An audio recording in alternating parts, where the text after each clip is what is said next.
Yeah, MF Doom. I won't say this is like a depressing video for me to make. Obviously, this is something that is extremely unexpected, but I gotta admit, like his reluctance to involve his personal life or delve that deeply into who he was as a human being and keep that so far away from the art, it really disconnected me from who I felt he may have been. Not to say that I'm not, just sad for human life being lost in general, but just to say that I feel more comfortable not knowing as much about him. And I think that worked out to his benefit, at least in my opinion, being able to have that separation from the music business, being able to have that separation from, the braggadocio of what hip hop can generally be and how much from a person it can generally take. One of his interviews a while ago, I don't remember what day it was, he was talking to somebody about why he wears a mask and kind of gave that as a description or as a slight reason for why he likes to keep that separation, because he wants people to focus more on what he's talking about as opposed to his appearance or what he's wearing or how much money he has. That gets in the way of what you're talking about, and that gets in the way of the art. But I think the biggest luxury that it affords people like Doom is, one, they don't ever have to posture or pretend as if there's something that they're not. And number two, just like, a couple months ago when he did pass, it gave his family the freedom to mourn him privately before releasing his death to the public. And I just think that's a huge luxury, despite being as big as he was and as well known and as well respected as he was. I think that worked out so much to his family's benefit. I don't even think he realizes how selfless that act ended up becoming. So because of that disassociation, I'll never be as sad or as heartbroken over an MF Doom. It doesn't really feel like he's dead. You know what I mean? It doesn't feel like he's gone. That's why I feel what he did was just so crucial, because his art still exists. The person he created in the music still exists to me.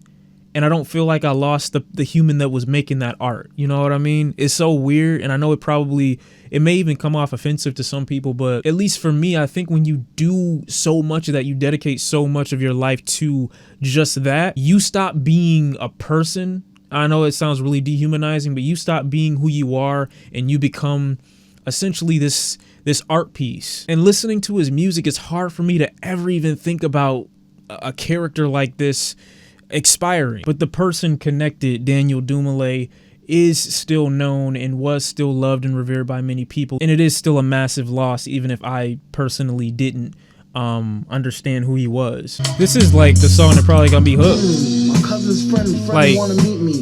Completely? It's love at first sight, that's the proof. He wasn't outright too thirst, but in truth, fresh as a Mayflower. I listen to this track every now and again. It's easily one of my favorite Doom songs, but I listen to this song and it feels like I'm third wheel on a date. A date gone wrong, obviously, but still, I feel like I'm right next to both of them and they both have their perspectives. They're both, chatting it up.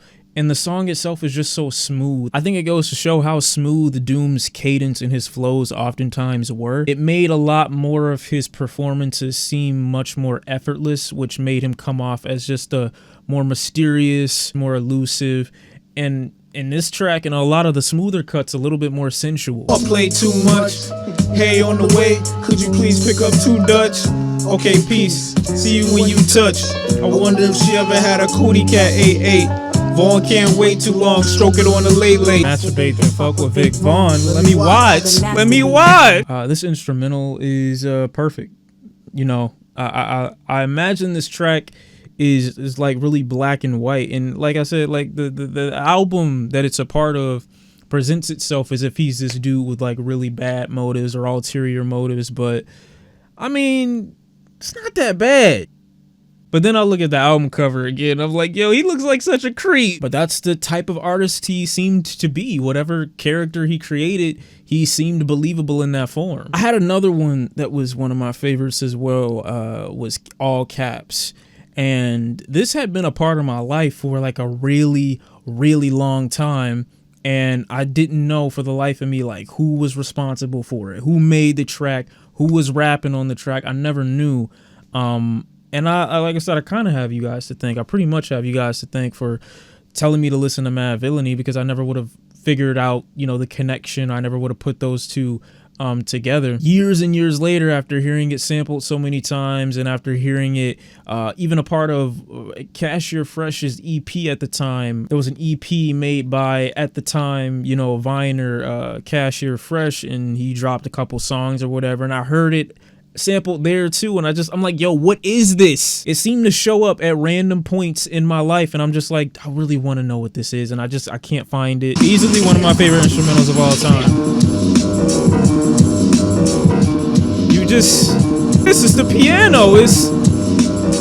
It just goes. The beat is so butter. Peep the slow cutter as he utter a calm flow. Don't talk about my mom, yo. Sometimes he rhyme quick, sometimes he rhyme slow. Damn shame. Just remember all caps when you spelled a man name. His delivery was just like so whatever, you know, so understated. Like never having to prove himself. Something I was appreciating when listening to his music was that it was always never the delivery that I found so theatrical about him. It was always the content, and then the delivery that kind of matched it sometimes was always just laid back, really simple. His enunciation paired with his verbiage always just made him come off like such a smoother MC. But sometimes the shit that it seemed that was coming out was just kind of ridiculous. So for Food, for instance, a song like Potholders, that is probably one of my favorite MF Doom instrumentals, and it's also one of my favorite instrumentals, period, which features him seemingly talking about, you know, rappers and the world that is kind of beneath him, but from almost the lens of a guy that has a cooking show. There were such complexities and such layers to his lyricism, even when it comes to something as simple as the cover art at the bottom here, but never a compromise in quality sonically to accommodate those lyrical layers, which to me truly made it come off like everything that this dude was doing in his albums was just effortless. You know, the ability to make an album about food and diss everyone and talk about yourself in such terms that fit the exact concept of this album told me that he is just better at doing this than others. That's what it told me. It didn't mean that he spent years and years working on every album. It just proved to me he has a talent for this that other people just don't. Also really love One Beer, but Potholders definitely got my favorite instrumental on this album. I strive to be humble, lest I stumble. Count's intro line where he talks about Hitler gassing your whole head up with poultry also sounded like poetry to me. Literally, it sounded like he said poetry. So when he's talking about the Tyson food label, it also sounds like to someone who's addicted to that kind of food, or someone who's addicted to processed meat, or when you're watching this stuff be advertised to you, it sounds like poetry to your ears by the way it looks, by the way they talk about it. It always sounded like poetry to me. It never sounded like poultry. These old things, I'm about to throw them away with the gold rings and make them don't feel like OJ. Usually I take them off with oil of Olay. MCs is crabs in a barrel past the Old Bay. Hot as hell and it's a cold day in it. Working on the way that we can roll away tinted.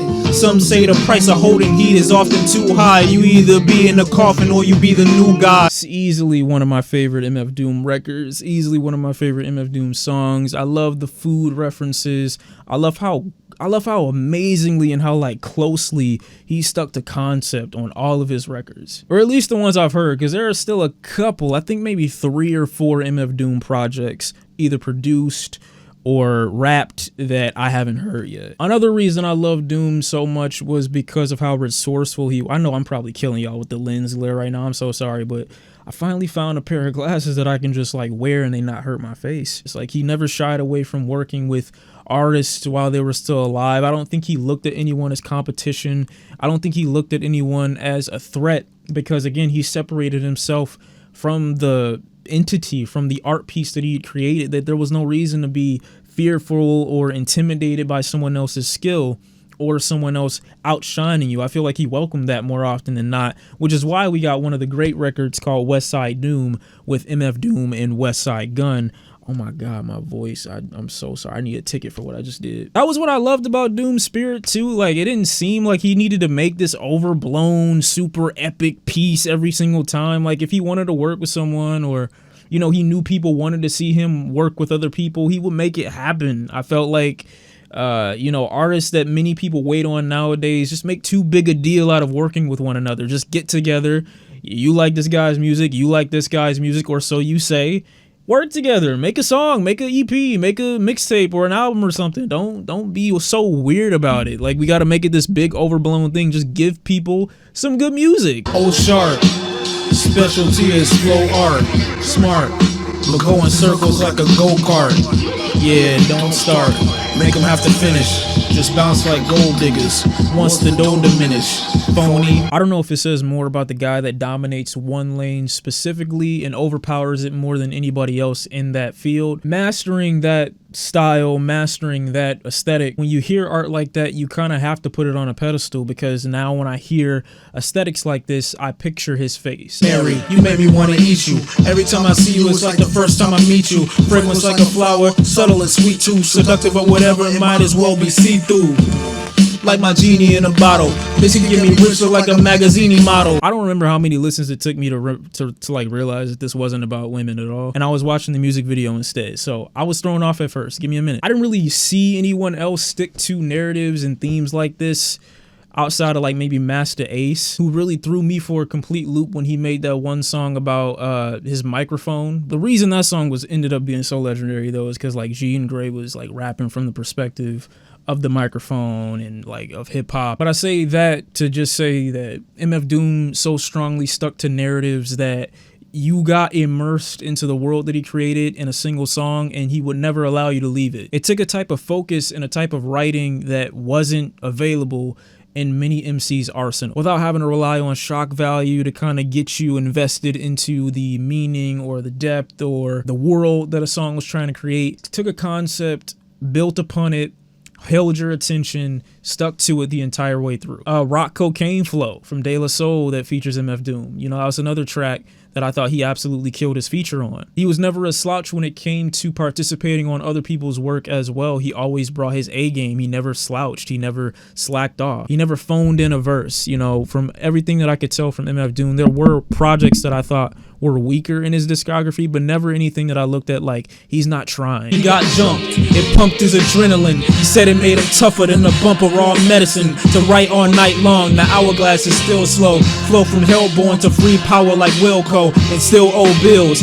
Pay dues forever, slay huge when it comes to who's more cleverer. Doom should have worked with Neptunes. He should have worked with Neptunes. I would have loved to see that. He probably did. I don't know. That's what I mean. He always brought the A game. There was never a dull verse or a dull moment. It was always straight fire from start to finish. It just was. It felt like that. Like some of my favorites off here were like Hey and Rhymes Like Dimes, but King Ghidorah is like another underrated, you know, Doom project. I rarely ever see anyone talk about it. I play this every now and again, but it's still like, just look at it. It's gorgeous. I remember hearing I Wonder for the first time, and I thought it was a great song. You know, later on, I realized how much I kind of hate the hook for it, even though I ended up changing how I felt about, you know, I Wonder and the hook of I Wonder. I still enjoyed its subject matter for the most part, and I still came away from this album with a lot of good songs, tracks like Antimatter, tracks like the title track. Even when we talk about an album like Born Like This, it had a lot of great moments. Cells being one of my favorites off there that has like one of the most off-kilter MF Doom beats that I've ever heard from him. On an enjoyability scale, like how often I listen to it, probably not that much, but you know, it's still one of the weirder, you know, instrumentals that I've heard him over. He proved comfortable in most settings, but one of the settings that I think he was maybe not underappreciated in, but probably underrepresented in, was how graciously, how easily he glides over R&B, kind of smoother, jazzy soul cuts. Like, I feel people really underestimate how smooth Doom really sounds in those lanes. I remember there was a dual tape that he did. I don't think it was like consciously, but they took Doom and they put his verses over old Sade instrumentals. And although I don't think these are like official, they still ended up being some of my favorite and some of my smoothest Doom cuts. Look, Daddy, it's not what you get it. Dad, answer me.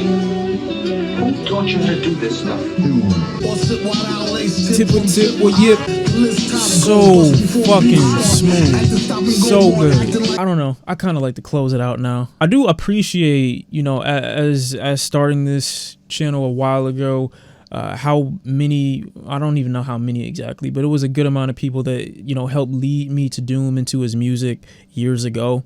And in doing so, I wondered why growing up I hadn't really been force fed Doom the way I'd been force fed, you know, a Tupac or a Biggie. You know, as someone who I would put in a top 10 MC category of all time, it was strange that he wasn't force fed to me the same way other MCs were as I was coming up.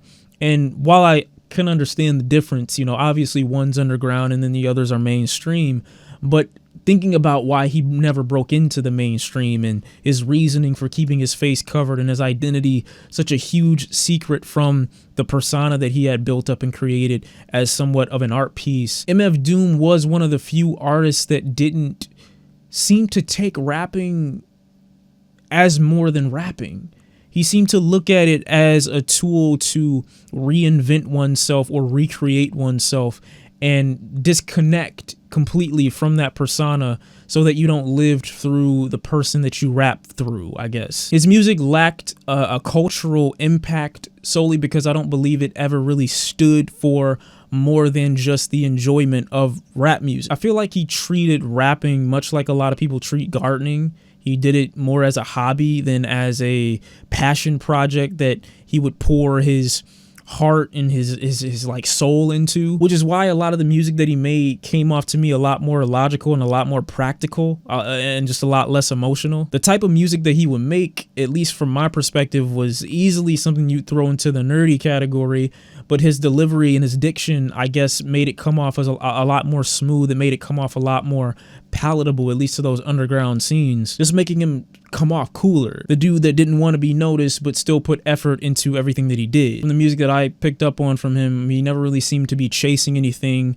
superfluous or chasing anything of like monetary gain. So it made it really hard for someone like him to kind of become complacent, because there never seemed to be one goal in mind that he wanted to achieve, like, oh, I want to be the #1 rapper, or oh, I want to sell this amount of records, or oh, I want to buy this chain, or oh, I want to have this amount of money. I feel like that lack of goals, at least from what I seem to get from his music, kept him really consistent and never really like allowed him to fall off in terms of writing, in terms of quality. He kept with his aesthetic and never seemed to stray away from that, even if music did seem to evolve with time. And his deliveries and his flows always seemed to keep him with a healthy balance and like have a healthy marriage with whatever instrumental he was on. But to me, at least going back to what he put out back then that I wasn't able to, you know, hear on its initial release, I guess he kind of made hip hop for me at those moments a little bit more fun, a little bit more interesting,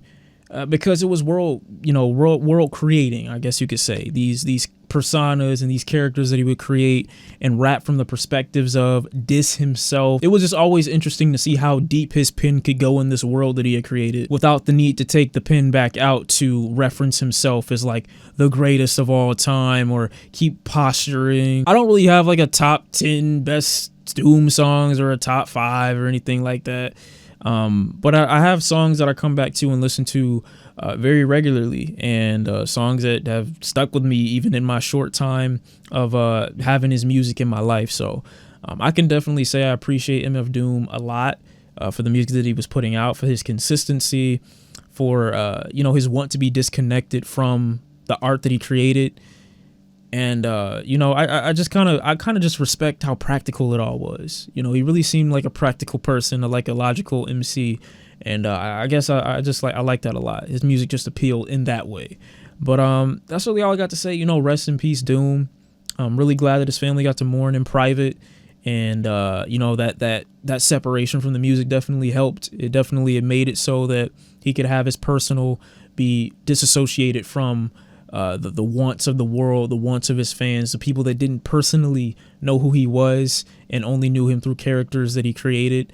And I think him doing that again, I'll reference it again, him doing that made it so that his characters never died, because I never really felt like I knew who he was, you know what I mean? So that's all I really got. MF Doom, one of the greats, one of the best to ever do it. He'll permanently stay on that wall because that's probably my favorite Doom project, Victor Vaughn, between that and Food. So those will definitely stay up there for forever. But y'all can let me know what your favorite Doom projects are in the comment section down below. I'm interested to hear what you have to say about it. And until next time, I'm gonna be out, you know. RIP Doom. Petition to get Halloween renamed to Doomsday. And yeah, that's it. I'll see y'all.